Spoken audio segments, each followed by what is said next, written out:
everybody? My name is Cory Rosen, and you're listening to the Story Podcast on TV. Today we have Pretty Late, a band from Boston, Massachusetts, and we have Mr. Mike. Yep. Christine. Mike. Mike. You gotta say it twice because the kid's so nice. That's right. So tell me, when did you guys start this band? What got you involved in music to begin with? 2013, me and my friend Rob, we kind of, we're just hanging out, jamming together. We were younger, probably like in our 20s after high school, and we kind of hung out playing with our friends on the beach, things like that. We just stayed up playing music all night, and then this is my fiance actually. So, she was kind of hanging out with us and teaching us how to sing back then, and then so finally, when we got everybody to group together, it was more like 2019, like right before COVID, because then there was five of us. Like Tom was on bass. If you've been to any of our shows, you'll see kind of that stuff. Where,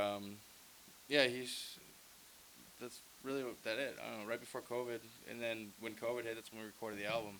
So it was like kind of challenging, but we got through it. Nice. And then when did you get involved with music? My mom had said I was singing before I could talk, so if that counts, no. I started in with the band probably about 5 or 6 years ago now, but I've been friends with these guys for a while, growing up in school. We've known each other since, we were yay big, so it's been pretty fun watching everyone kind of develop and grow as musicians. But like Mike was saying, I actually started off first just giving vocal lessons to the guys, and then one way or another I ended up in the band. So, but no, I love these guys. They've they've grown so much, and we're Having a good time. Yeah, we're having a good time. We're touring, we're going all throughout, so it's been fun. How about you, Mike? So I've been actually involved with the music scene since way back in elementary school. Growing up, playing all different types of instruments. Me and Mike, as he just iterated, we grew up in the same neighborhood. So when we got of age, he used to come over and hang out. Kind of drifted apart, but then that's when things started building and growing from there. So when Rob got introduced to the scene, that's when he was like, oh, well, I know someone that's, musically inclined. Let's see what we can make happen. And me, Mike, and Rob just sat there and plugged away. And then we got blessed with Tom and then blessed with Christine. And that's it. The rest's been history since then. And how long have you been playing drums for? So I started in third grade. I was drafted to the all-city band of Quincy. Nice. That's awesome. So where does the band name Pretty Late come from? Well, that comes from way back when it was just the three of us, just me, Mike, and Rob. We had one of our first gigs, and we was going to been on the show at like 7:30. The guys kept coming out and I said, hey, you mind if we push you back a little bit? And it was our first gig, so we was like, well, why not? Well, long story short, by the time we got on the stage, we ended up being the headliners. Oh, wow. We still had no name. So when they go to introduce us, they're like, so we need a name, everybody. I'm like, yo, it's late. It's pretty late. Let's go. Let's get the show on the road. And there it was. It's stuck since then. That's Pretty awesome. late. Better late than never. Yeah. So tell me about the songwriting. What does that look like for you guys? How do you guys go about creating music? So we've when we write, we're sitting down. We're actually writing right now. So we get a little Airbnb, like about an hour away, and we kind of just come up with our basic chord structure and things like that. I'll show it to Rob. Christine will kind of make a melody. Mike will come up with it's just a simple beat, but it's more of a collaborative effort now, more so before. I did a lot of the writing in the first album, and it was more so just gathering opinions and making changes and things like that. But I just take whatever I see in life and I just throw it into a song.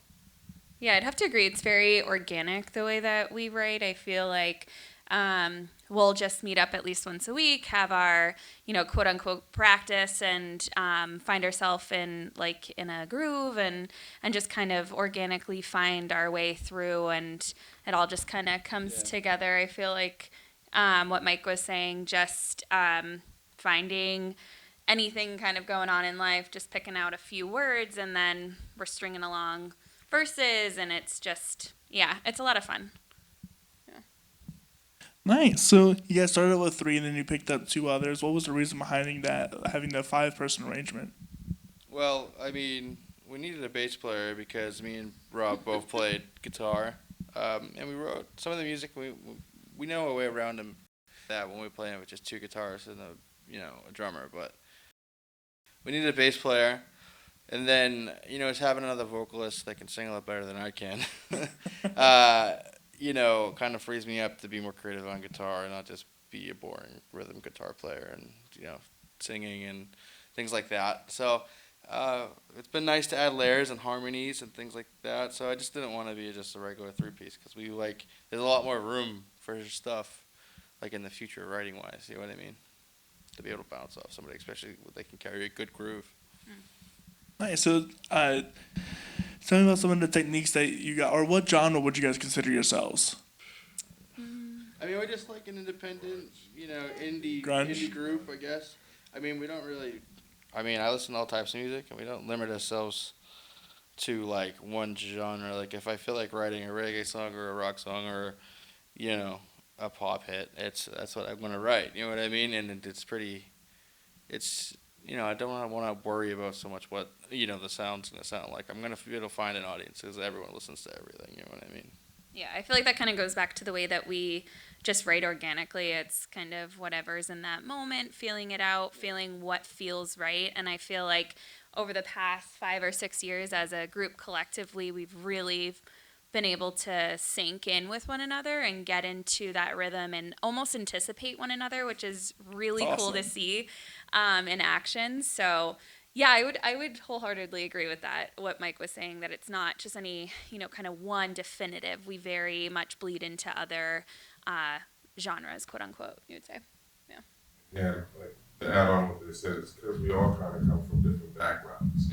So growing up, we all kind of listen to relatively the same kinds of music, but I grew up loving the blues, where she might have grew up liking R&B, or where we have our bassist that's a phenomenal jazz player, you know what I mean? So it's just all different types of layers that we can add to the cake. Yeah. So what do you guys think are your biggest influences personally as musicians?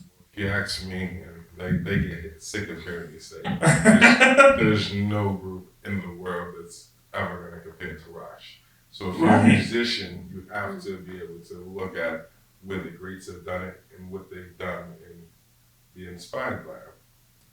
Yeah, it's also, we have a great Rush tribute band here. I don't know if you know about it, Solar Federation. Oh, okay. Yeah, they played at, one of the original guys died a few years ago, I believe, and they played at his funeral.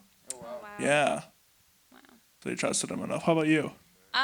Yeah, I would say it's kind of a mixture collectively. I grew up in the South, moved up to Massachusetts when I was younger, so I'd say kind of Shania Twain influenced me. I would say Amy Winehouse influenced me, Regina Spektor, a lot of female vocalists, again, growing up singing.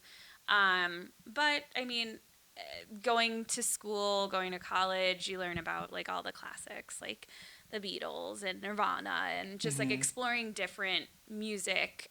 So I think keeping yourself immersed in upcoming and new music and just kind of exploring out there really helps shape you as a musician. So I know that's not a definitive answer, but yeah, I would say from kind of all over. Yeah, I mean, honestly, I get inspired more so about more of the decades. I like, Eric Clapton stuff from the 70s. I like Soundgarden stuff from the 90s, and I like a lot of the stuff that's coming out nowadays too. I've been listening to stuff like Slow Joy and Basement. What's that? Movement. These are all kind of the newer bands. I haven't really. I don't listen to too much when I write. but that's what I've been listening to lately. So it's kind of had effect on my writing, just like when I've been at the gym or in the car. But it's yeah, I mean I like it all, but that's the kind of the cool thing because all of our styles kind of blend, and we're not too selfish. Like when we try to write our parts, we could all share the limelight or the spotlight a little bit, and it's kind of a cool blend to see what comes up because we're working on our second EP right now, and I don't know how we're gonna release it. If we're gonna release it as singles or a collection or whatever, but there's still more writing to be done, so that's room to improve. Tell me about that process, because we're kind of in a little bit of a single economy right now, where Yeah. you put out singles, and not really kind of losing the art of the EP or album. Tell me Yeah. your thoughts on that. I mean, it's really just people releasing the singles now because you can make so much content, to back up your one release, and everyone's looking for that instant gratification of one, big hit. You know what I mean? And like people don't have the attention span anymore. I really think for like I'm gonna sit down and listen to a whole album. You know what I mean? Right. So It's way easier to listen to a 2-minute, 3-minute song as opposed yeah, to a 30-minute so album. I think like our next release is more so not to shy anybody, but that way we just give you 3 songs, you see what you're liking, and then you look out for the next one, and we can honestly that way these bands keep feeding more and more stuff your way. You know what I mean? Because as soon as you start writing music or recording music, like people forget about you really quickly Right. in this industry, so you have to keep busy. You know what I mean? And you have to constantly feed new content. So it's easier to do short-term video content, music videos based around a single, I think, now in this day and age with technology and everything. Any extra thoughts to add? Yeah, I mean, I would say I agree with Mike. I think nowadays it's click, click, click, click, click friendly. It's whatever is 30 seconds or less to kind of grab your viewers' attention. So having those singles and chopping them, cutting them, using them over and over in different ways is great. I will say that one of the silver linings of the pandemic was that we had all of that time to be writing and really being able to formulate how we wanted to record and being in the studio and not having the pressure of kind of cranking out songs one after another, which was nice. But I would agree it is a little bit easier to have like 1 to 3 songs that you're releasing at once because of just the nature of social media, I think, is just a big contributing factor of how things are being run now. Yeah. Got anything else? Yeah, Now? they pretty much hit it. Yeah. That's pretty much it. Would you guys ever consider putting together an album for? Oh yeah, I mean We are working on the second album. Yeah. Oh, yeah. What we're gonna do, I think it's gonna be like a side A and a side B type thing. Right Oh, now, nice. yeah. So I mean, we're gonna release some singles. Right now, we have in a position where we can actually write a lot of new stuff and kind of keep us busy over the next couple, probably about the next year or two. We're doing a lot of these live video appearances right now to kind of get attention on that we have more stuff coming out. We do have some new songs that we're gonna be playing tomorrow for Cart Music's live set. We're gonna hear any of those tonight on this show. Yeah, we got 2 of them tonight on the show. Yeah, we're gonna play a couple for you. So it's gonna be fun. You know what I mean? I hope you like it. To tell you the truth. Well, speaking of that, we'll get to the first song. What song are we gonna hear right now? Wonder Woman? The Wonder Woman's the first song off the set list. Yes. Well, tell me a little bit about Wonder Woman. What's it about? Wonder Woman is kind of about an experience that I went through when I was, my early 20s, where I was kind of stuck in a kind of a decent split in the road where it came to a life decision, and it was like, I was involved with one person, and then, they kind of left my life for a while, and then another person that I was involved with happened to be in my life for a while, and it was like, I haven't made a decision who I was going to spend my life with at the time. So that song is kind of what I was going through in that moment and dealing with those emotions as a person that didn't really have much at that time and kind of didn't know who we wanted to start his life with. So it was a pretty deep song. Well, let's take a listen to Wonder Woman by Pretty Late.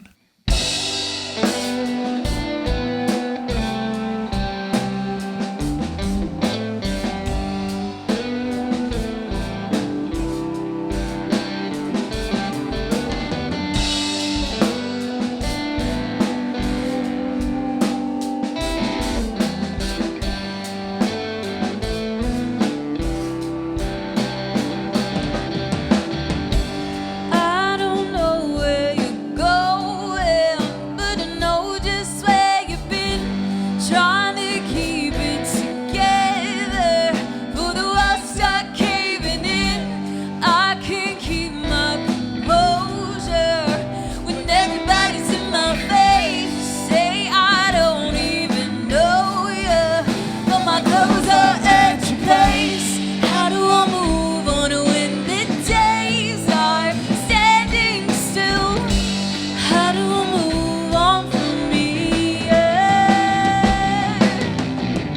But where do I go now when it seems I've had my fill? Where do I go now from here? From here.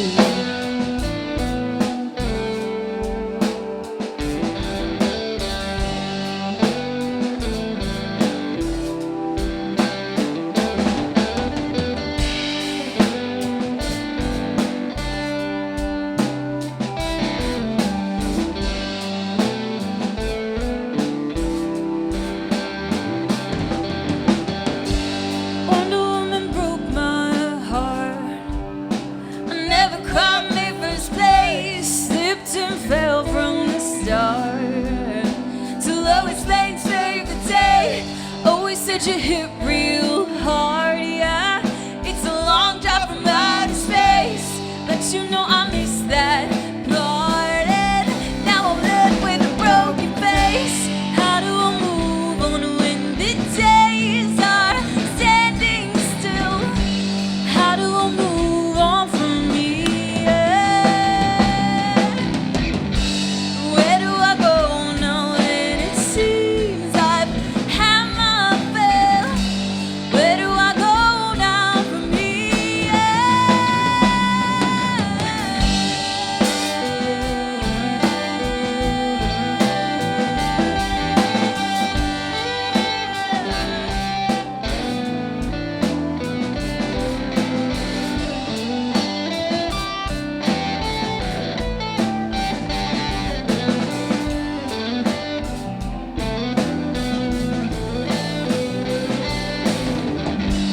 How do I move on? How do I move on? How do I move on from here? Where do I go now? Where do I go now? Where do I go now from here? How do I move on when the days are standing still? How do I move on from me? Where do I go now when it seems I've had my fill? Where do I go now from here? From here. From here.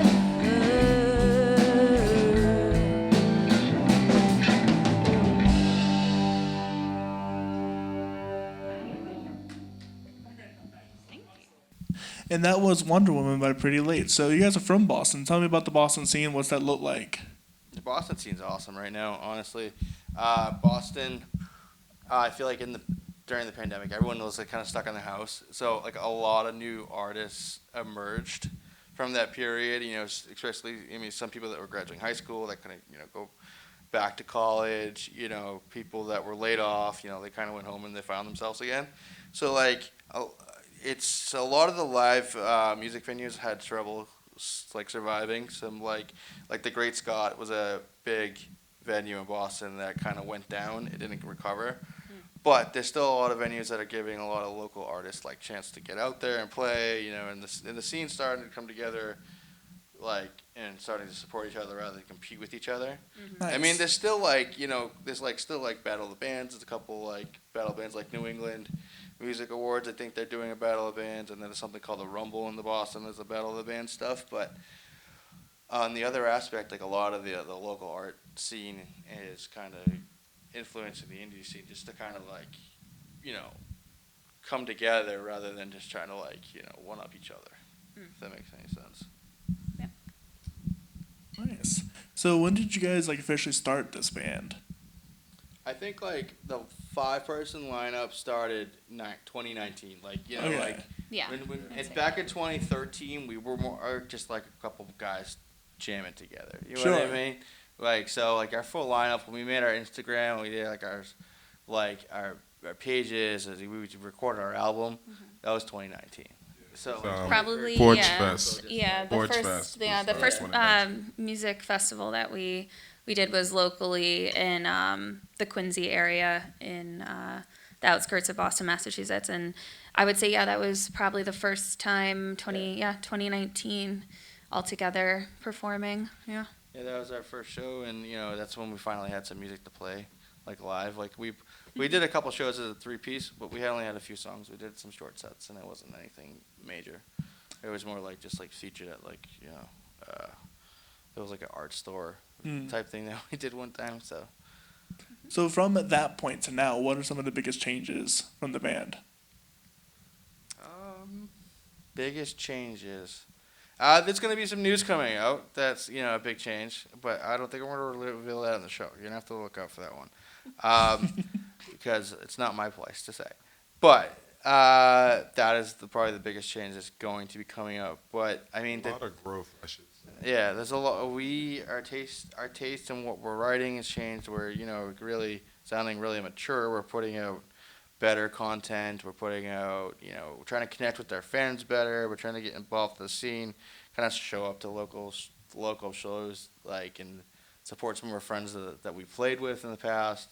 Yeah, I would say our connections to the community has really grown since 2019. Just kind of navigating the music industry scene in the Boston, greater Boston area.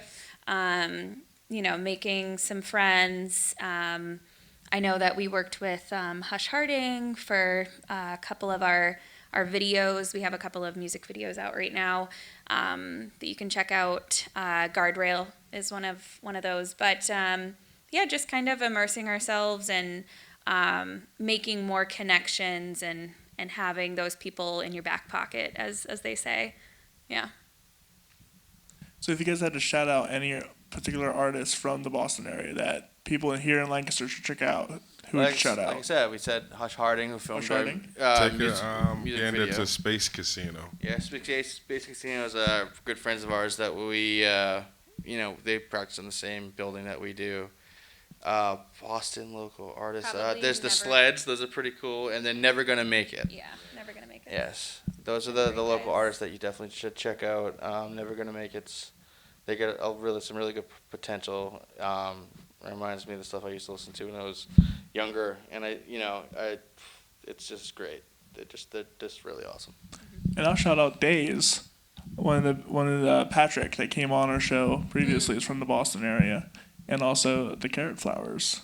Is also yeah. Cool. Yeah. Oh, nice. Well, I just worked on one of their songs with them. Oh, I really? remixed their song, "Shallow." Okay. Yeah, I Nice. made an orchestral remix of that. Awesome. Yeah. That's great. So yeah, check that out on Spotify. Absolutely. So you've been together for about 5 years now. Yep. What are some of the techniques that you're still working on as musicians, as a vocalist, as a drummer, or even as a writer? I think, as a vocalist, I've been definitely improved since I started. I was more so in high school. I was more of a jock of anything. I was like the captain of the wrestling team and things like that. I didn't practice music until I kind of, went through a big change in my life, and I didn't have time to like compete professionally anymore. So it was a big transition for me. So like I didn't know how to sing. I didn't really know how to write music, play, whatever. And like when I met Rob, She's the other guitar player, and I really got to, dive into those skills. So I was starting kind of fresh, and just jumped into the pond. And then I learned how to sing, and she was such a great singer all her life. So, we kind of transitioned from, me singing to her singing, and now we sing together. It's Full circle. yeah, full circle. I would say probably since the beginning of the band, just learning how to, like I was saying earlier, kind of pick up on those underlining tones of, kind of reading your other bandmates, really learning how to work collaboratively together, rather than just as a solo artist, kind of walking into the band in that way.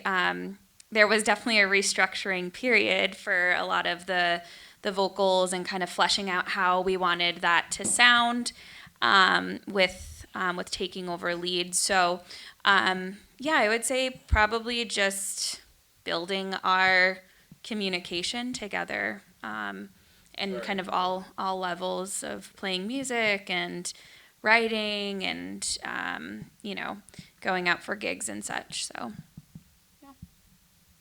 How about you? Anything you're working on as a drummer? So, as drummers, and a lot of drummers out there, they can relate.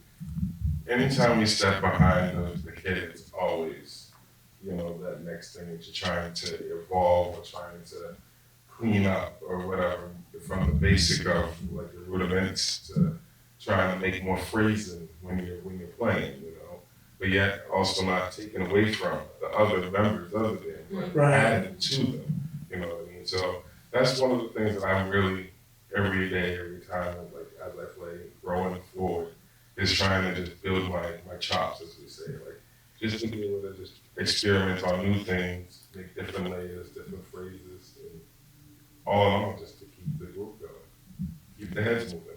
Nice.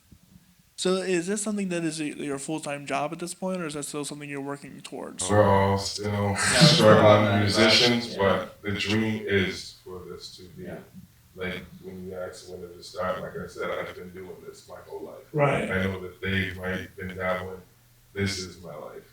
Like I remember before I could read a book, I was reading sheet music. That's cool. So it's like It's your first language. yeah. And coming from, growing up with dyslexia and stuff like that, I never understood it. Yeah, I never understood it. So I just know that if this isn't it, it's like, I gotta still keep on trying. Gotta keep on going until we make it to the top of that mountain where we finally did it. We're just gonna keep striving. So did dyslexia affect your way of reading music at all? Oh no, so with music, I could actually read it. Like, I was supposed to be able to read books. Right. It was weird. Like, I That's could so see the interesting. dots and see the notes and understand where they went with the deal. And then you give me a book and I was like, struggle. Like, What is this? Yeah. That's crazy. That's awesome. That's And really then I play cool. multiple instruments, what I mean? That's another cool thing as well. It's like, it's just within my veins. I might not be the greatest at it, but I can pick up almost any instrument and just give you something off of it. That's awesome. Yeah, I definitely wish this was our was our full-time gig. I'm sure, like many musicians out there, it's a very aggressive industry to be in Sure. full-time to try and financially support yourself in that way. We would love to get to that point. I know. You have to have a lot of time. Yeah, I know. Right now we're all Don't working do, full-time. like, the So weddings and the cover gigs really either too. You Right. know what I mean? Like, Yeah. and, like to support yourself as a musician, that's kind of right now while you're writing. That's like the only way to do it. You know what I mean? A lot of bars, they want you to play for 3 hours. You give them your rate. You kind of provide fresh music, in the mix or whatever. You give them a playlist, and that's how it kind of goes. But we're really just trying to create our, our brand and write some original music. And right now, until we are able to play more live shows. And for bigger audiences, like, I'm still a plumber during the day. I'm Okay, still a save your day. security guard for Gillette. I sling coffees and donuts by night. and I work in the hospital. So Yeah, I wish this was my full-time job, but I teach kids how to swim. Hey. Well, you know, hey, it's fun though. That sounds awesome. Yeah, it's really fun. So we're gonna play another one of your songs. We have Swords up next. Tell me about that. Swords is not released yet, so we're gonna be playing The View from Here. Oh, okay, sure. What's that about then? Okay, so The View from Here was one of the first songs that we wrote. I think it was their second song ever. So, you know, Rob really came up with a lot of lyrics on this song, and I came up with a lot of the music. And it was one of our, you know, strives to kind of, you know, look for, you know, just a minor key or a darker sound, and kind of really express some of the harder stuff that we were feeling at the time. Because, you know, me and Rob can be pretty stoic, and we don't really share our emotions too often, but we can through music. And it's, you know, that song's really just about, you know, just like the what if, and, you know, kind of when you listen to the lyrics, you know, it's just like you see that, like, you know, things can change, just like depending on, you know, which way you walk. So.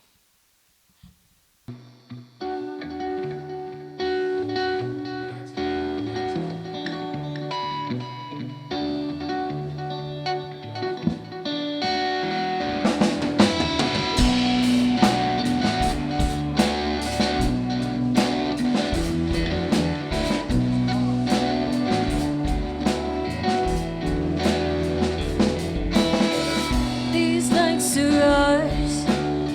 Step back, tell me if you feel this, if you even feel this at all. If I was lost, I'd see with the ocean all around me. You'd be the reason I'd see.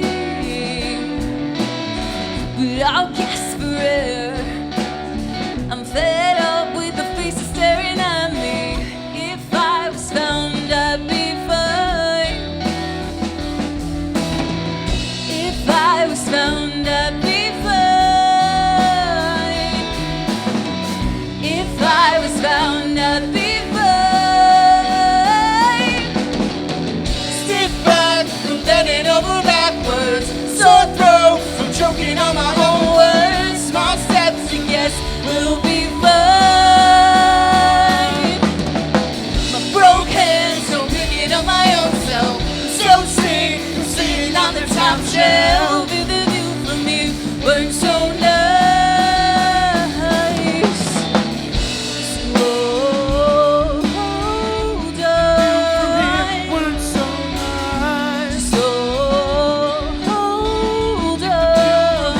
Weren't so nice. So hold on. Weren't so nice. So hold on. Weren't so nice. We're so nice.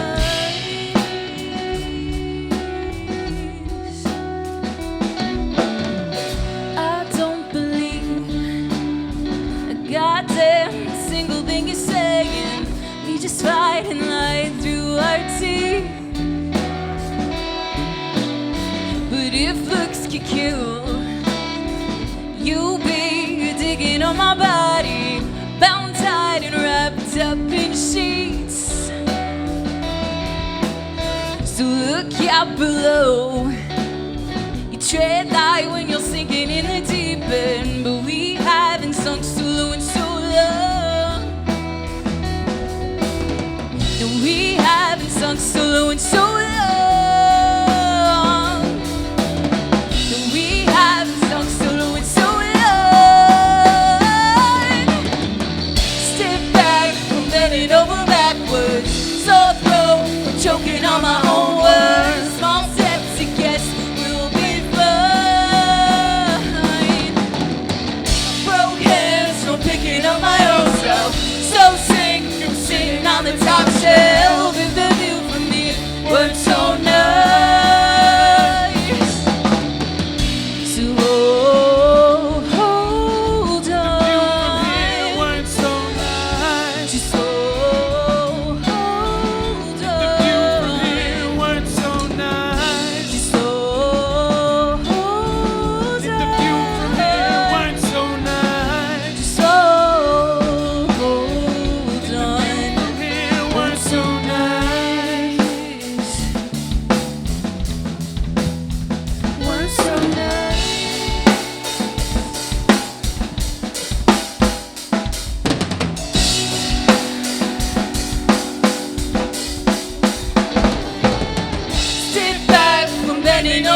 backwards, so dope, choking on my own words. Small steps to guess we'll be fine.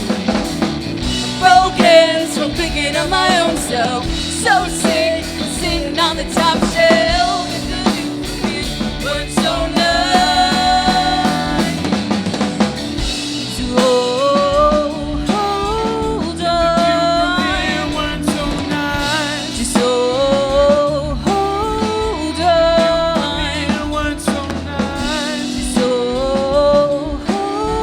The view from here weren't so nice. So hold on. The view from here weren't so nice. Weren't so nice.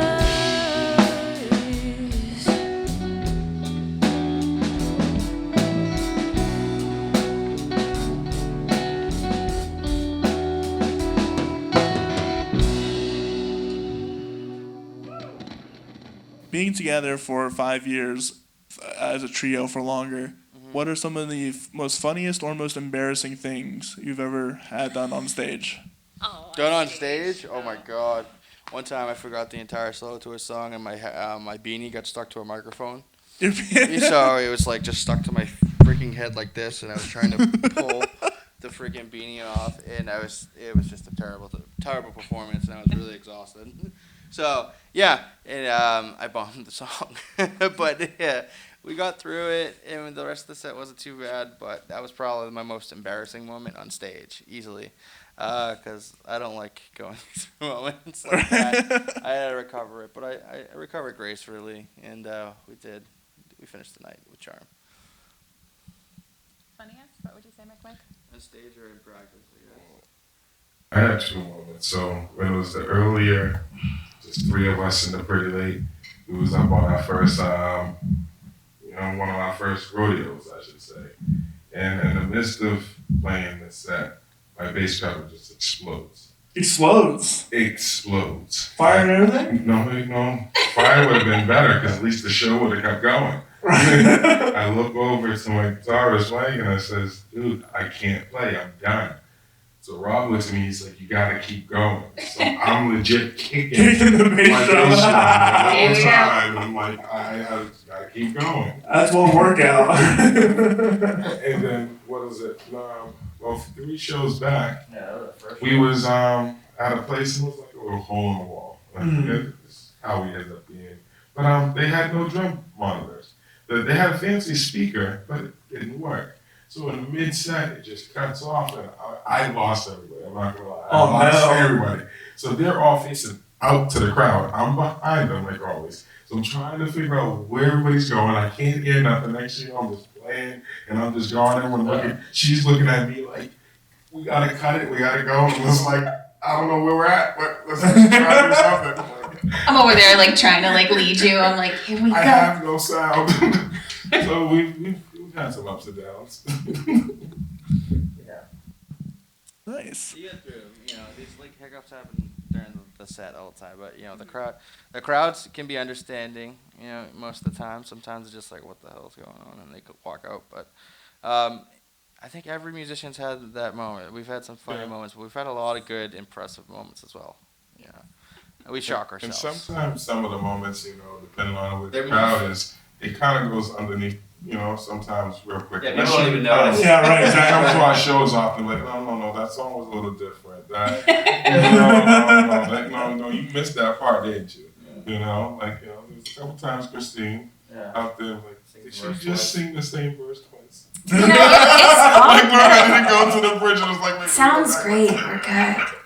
But it works. The crowd didn't understand. So No, they don't ever know. And the worst thing you can ever do is acknowledge that something happened, right? it was just a Poker remix. face. Yeah, poker face. It was a remix. Yeah, right. It's a live recording. Exactly. Not the studio, right?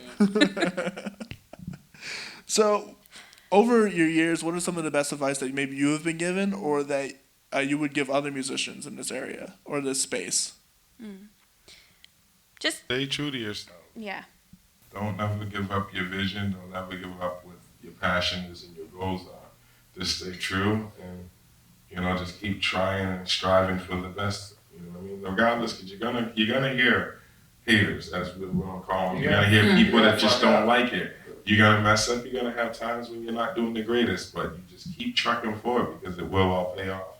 We didn't think, if you would have asked us 2 years ago, would we be sitting in Pennsylvania right now because of my music?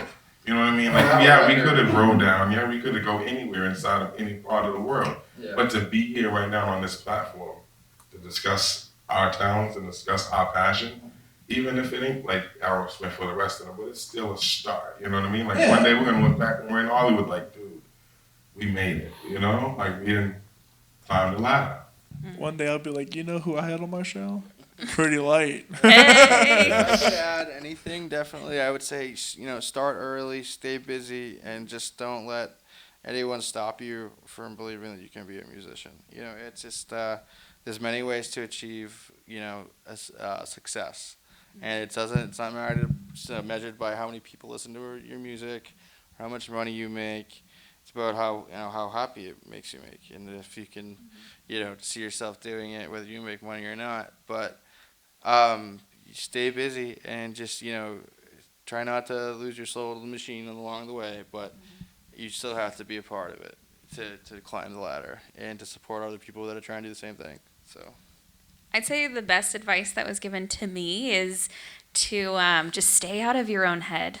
It's just go for it and keep showing up, keep putting yourself out there. If you're questioning about your abilities or your stage presence, those are all things that you build. So just keep going, keep pushing yourself, but like we've all collectively kind of said, have fun during the process and just stay out of your own head. Just have fun. Just be there with the people that you're experiencing and sharing these moments with.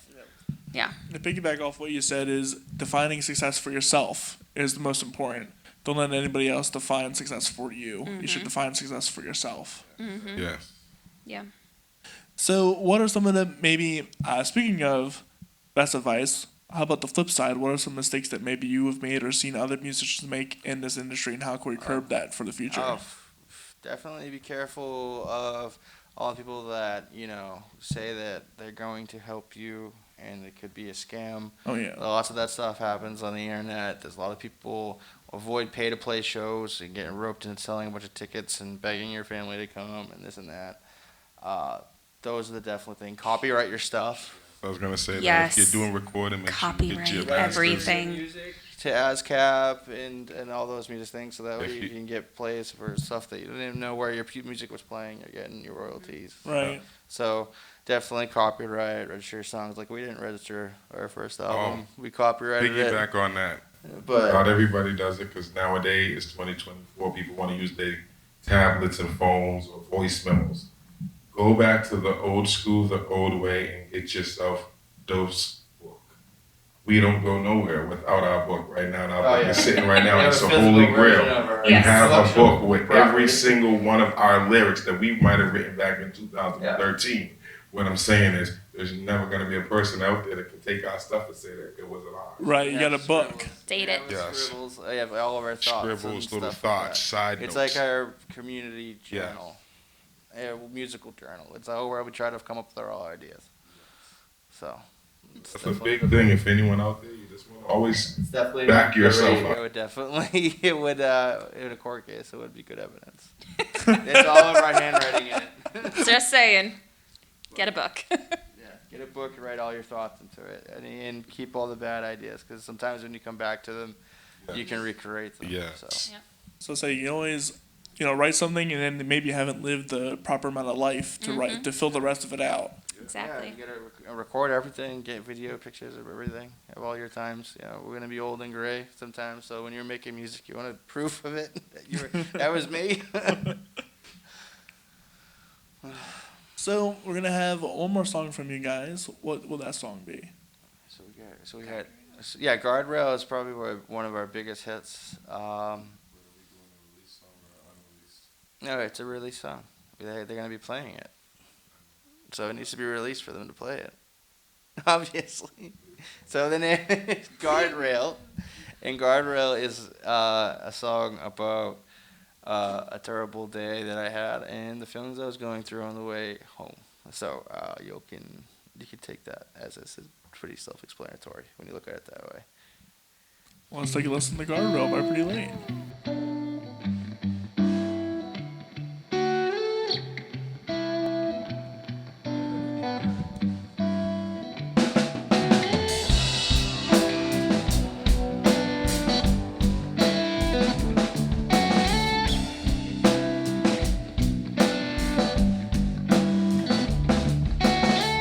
You are melody, a simple note written in between. The lines are paved upon the streets. I tend to swerve when I grab the wheel. 'Cause I fear I'll steer towards the closest post that's near. My feet are still Godspeed into a guardrail. Goddamn, I think I figured it out along the way back home now. Without the means of slowing the brakes a lot, but the red light's going. Goddamn, I think I figured it out along the way back home now. Without the means of slowing the brakes a lot, but the red light's going. But the red light's going.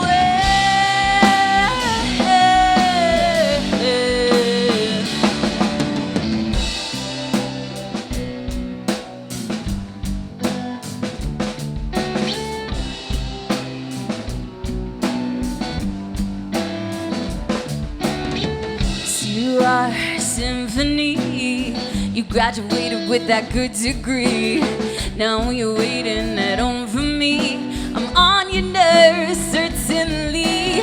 'Cause I fear that I'll steer towards the closest post that's near. And my feet are still got straight into a guardrail. Goddamn, I think I figured it out along the way back home now. Without the means of slowing the brakes a lot, but the red light's going. Goddamn, I think I figured it out along the way back home now. Without the means of slowing the brakes a lot, but the red light's going. But the red light's going.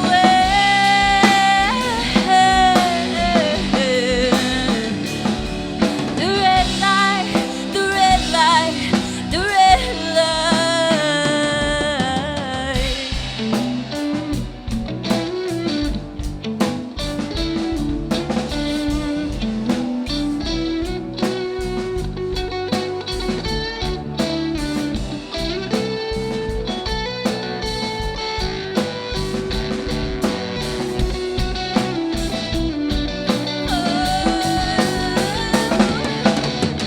Goddamn, I think I figured it out along the way back home now. Without the means of slowing the brakes a lot, but the red light's going. Goddamn, I think I figured it out along the way back home now. Without the means of slowing the brakes a lot, but the red light's going. But the red light's going. The red light, the red light, the red light.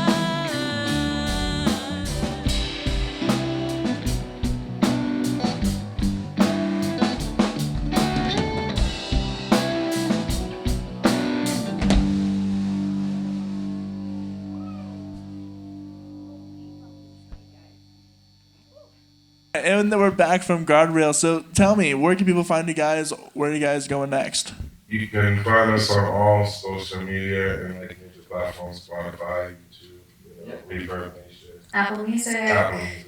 Yeah, we're going to be heading back to Boston to do some other live recordings and some sets and appearances on some other shows. And then back locally, we'll be back in Boston playing for probably the rest of the year. So you can look out for us at the Jungle, the Midway Cafe, Faces Brewery if we can get over there again. Yeah, there's But a lot of these are like places. little places that we've kind of really hit the scene. Sonia, if we can get over there again, the Middle East, if we can get up there. I'd But say the best way to follow us would be on Instagram and Facebook. We really utilize those platforms to keep everybody updated. So feel free to click that follow and join our Subscribe. adventure and journey together. and smash that like button. Absolutely. We're very good. You can send us the DM if you need help finding parking for one of our shows or whatever. Happy for anyone to come out and have a good time. Well, hey, if you have liked this episode, be sure to like, subscribe, share it with all your friends, and go. And if you're in Boston, go see these guys, and hopefully they'll come back around here so you can see them in PA. Hopefully one day. With all that said, I hope you guys have enjoyed this episode. You can find everything that I do at CoryRosaProductions.com and all past 200 and some episodes of the podcast, and the last. Well, this is number 2 of the TV show, so you guys are number 2 for that. Okay. Yeah. So you can check all that stuff out later, and we'll see you guys around.